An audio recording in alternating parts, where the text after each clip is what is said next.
morning. Welcome to all of you to my channel Botany Hard to Easy. তো আগের ক্লাসে আমরা আলোচনা করেছিলাম পৃথিবীতে কিভাবে প্রাণ সৃষ্টি হয়েছিল। তো আজকে আমরা জানব সেই প্রাণ বা জীব যেটাকে আমরা কিভাবে আইডেন্টিফাই করতে পারবো বা কিভাবে শনাক্ত করতে পারবো যে এটাই জীব। প্রথমেই তো চলতি ফিরতি জীব তৈরি হয়নি, জীব তৈরি হয়েছে বহু বছর ধরে স্টেপ বাই স্টেপ কেমিক্যাল রিঅ্যাকশানের মাধ্যমে। তো সেই কেমিক্যাল রিঅ্যাকশান কিভাবে হয়েছিল আগের ক্লাসে কিছুটা আলোচনা করেছি। তো প্রথম যে প্রোটোসেল তৈরি হয়েছিল সেই প্রোটোসেলই পরিবেশগত পরিবর্তনের সাথে সাথে আরও ধাপে ধাপে এগিয়ে একটি পরিণত জীবে পরিণত হয়। তো সেটা অনেক লম্বা প্রসেস, তবে আজকে আমাদের আলোচ্য বিষয় আমরা কোনটাকে জীব বলবো এবং কিভাবে তাকে শনাক্ত করব। তো চলো আজকে আমরা ক্লাস শুরু করি। হু আর দ্য অর্গানিজমস মানে জীব কারা, তাদের যে বেসিক বৈশিষ্ট্য সেটাই আজকে আমরা জানবো। তো প্রথম প্রোটোসেল তৈরি হলো, তো সেই প্রোটোসেল থেকে কি হলো প্রোক্যারিওটিক সেল, যে সেল যেমন ব্যাকটেরিয়া, ব্লু গ্রিন অ্যালগি যারা এই পৃথিবীতে সবার প্রথম এসেছিল, সেই সেলগুলোরই আরও কেমিক্যাল রিঅ্যাকশান হয় যার ফলে একটি ইউক্যারিওটিক সেল তৈরি হয়। যে ইউক্যারিওটিক সেল আমাদের শরীরে আছে এবং আমাদের যেগুলো ভিজিবল প্ল্যান্ট বা ভিজিবল অ্যানিম্যাল তাদের শরীরেও ক্যারিওটিক সেল। এবার আমরা জানবো the basic characters of A organisms. কি কি বেসিক ক্যারেক্টার্সগুলো আছে দেখে নাও। ক্যাপাসিটি টু রিপ্রোডাকশান মানে প্রজননে সক্ষম। 2 নম্বর হলো মেটাবলিজম বিপাক ক্রিয়া। রেসপন্ড টু স্টিমুলাই মানে উদ্দীপনায় সাড়া দেওয়া। প্রোটোপ্লাজমিক অর্গানাইজেশন মানে প্রোটোপ্লাজমীয় সংগঠন। 5th হলো গ্রোথ মানে বৃদ্ধি। তারপরে মুভমেন্ট অ্যান্ড লোকোমোশন মানে চলন ও গমন। তারপরে লাইফ সাইকেল হলো জীবনচক্র। তো এই কয়েকটা বিষয় আমরা আলোচনা করি। চলো প্রথম যে পয়েন্ট সেটা কি, ক্যাপাসিটি টু রিপ্রোডাকশান মানে জননের সক্ষমতা। যে কোনো জীব মানেই তারা জনন করবেই, মানে তাদের অফস্প্রিং বংশের উত্তরসূরিকে তারা আনবেই। তো সেই ক্যাপাসিটি থাকলে তবেই তারা জীব।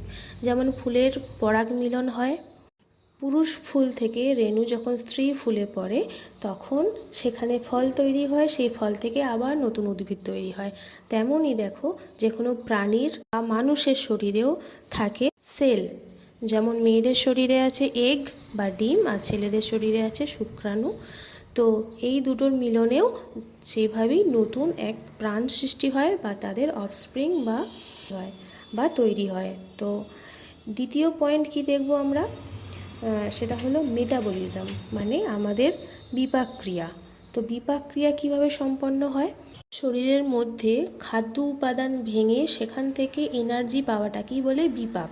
তো আমাদের শরীরে নিজস্ব ক্ষমতা নেই, তাই আমরা খাদ্য তৈরি করতে পারি না, কিন্তু উদ্ভিদ তো পারে। তাই ওদের শরীরে যে খাদ্য তৈরি হয় সালোক সংশ্লেষের ফলে, সেই খাদ্য বা গ্লুকোজটা ভেঙেই ওদের শরীরেও এনার্জি তৈরি হয়। এবং আমাদের শরীরে দেখো বাইরে থেকে ফুড ইনটেক করি, তারপরে সেটা ভেঙে সেখান থেকে হিট আর এনার্জি আমরা পাই। কোনো টাইপেরই আমরা খাই না কেন, আমাদের শরীরে রয়েছে এনজাইম বা উৎসেচক। সেই উৎসেচক সেটিকে ভেঙে সেখান থেকে এনার্জি নেয় এবং হিট বা তাপটাকে ছেড়ে দেয়। তো দুটো পয়েন্ট আমরা জেনে নিলাম। এরপরে জানবো রেসপন্ড টু স্টিমুলাই মানে উদ্দীপনায় সাড়া দেওয়া। এটাও জীবের একটি খুব গুরুত্বপূর্ণ বৈশিষ্ট্য। তো কিভাবে দেখো প্ল্যান্ট আমাদেরকে সাড়া দেয়, লজ্জাপতি পাতা আমরা সবাই জানি টাচ মি নট। তো ওই গাছটাকে ছুলেই বুঝতে পারি যে ওরা কিভাবে থাকে বা উদ্দীপনায় সাড়া দেয়। তো এরপরে একটা প্রাণী বা মানুষ আমরাও যখন কোনো কিছু তাপ অনুভব করি তখন সেখান থেকে আমাদের হাত বা কোনো অঙ্গকে সরিয়ে নিই। তো সেটারই মূল কারণ হলো উদ্দীপনায় সাড়া দেওয়া। প্রাণ বা জীব বলি আমাদের শরীরে এটা হয়ে থাকে। তো নেক্সট টপিক প্রোটোপ্লাজমিক অর্গানাইজেশন। তো একটু আগেই আমরা জানলাম যে আমাদের শরীরে এক ধরনের সেল আছে আর অনুন্নত প্রজাতির শরীরেও সেল আছে। তো প্রত্যেকটা সেলের এক একটা গঠন হয়, তো সেই গঠনের মধ্যে এই প্রোটোপ্লাজমটা থাকতেই হবে, তা না হলে জীবের সেল হয় না। তো নেক্সট হচ্ছে গ্রোথ। গ্রোথ মানে কি, কোনো জীব বা কোনো উদ্ভিদ ছোট থেকে বড় হওয়া। তো এইভাবে। তো নেক্সট পয়েন্ট দেখো মুভমেন্ট এবং লোকোমোশন। মুভমেন্ট মানে কিন্তু আমরা অনেকে মনে করি হাঁটা চলা, কিন্তু তা কিন্তু না। মুভমেন্ট মানে হলো নড়াচড়া করা। তো সেটাকে আমরা বাংলায় চলন বলি, এবং লোকোমোশন মানে হেঁটে বা এক স্থান থেকে অন্য স্থানে যাওয়া। তো এই ছবি উদ্ভিদের শরীরে কিভাবে মুভমেন্ট হয় বা লোকোমোশন হয় দেখো। এই ভ্যালিসনেরিয়া উদ্ভিদ যেটা জলে হয়ে থাকে, এদের যে ফিমেল রিপ্রোডাক্টিভ অর্গান থাকে, যখনই এটা ম্যাচিওর হয়ে যায় তখন ওর পরাগ মিলন করার জন্য স্প্রিংটা খুলে জলের ওপর তলে চলে আসে, আর পাশের গাছ থেকে পুরুষ ফুল থেকে বা মেয়ে পরাগ মিলন সম্পন্ন হয়। তো নেক্সট দেখো লাইফ সাইকেল বা জীবনচক্র। এখানে আমি ছকের মাধ্যমে দেখিয়েছি কিভাবে জীবনচক্র সম্পন্ন হয় একটি উদ্ভিদ শরীরে। প্রথমে সিড বা বীজ, সেখান থেকে সিডের জার্মিনেশন হয়, মানে বীজ অঙ্কুরোদ্গম, সেখান থেকে তার বৃদ্ধি হতে শুরু করে, তারপরে একটা ম্যাচিওর গাছ হয়, সেখান থেকে আবার ফুল তৈরি হয়, সেখান থেকে আবার বীজ। তো এইভাবে একটা জীবনচক্র চলতে থাকে। ঠিক সেইভাবে অন্য কোনো জীবের দেহেও দেখো কিভাবে লাইফ সাইকেল হয়।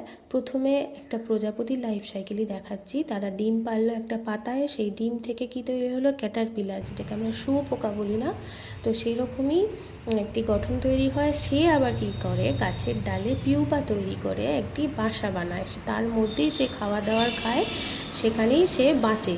তারপরে সেই পিউপাটা খসে যাওয়ার পরে সেখান থেকে পরিণত বাটারফ্লাই বা প্রজাপতি তৈরি হয়ে বাইরে বেরিয়ে আসে। ওটা পর্যন্তই রইল এখনের মতো, টাটা।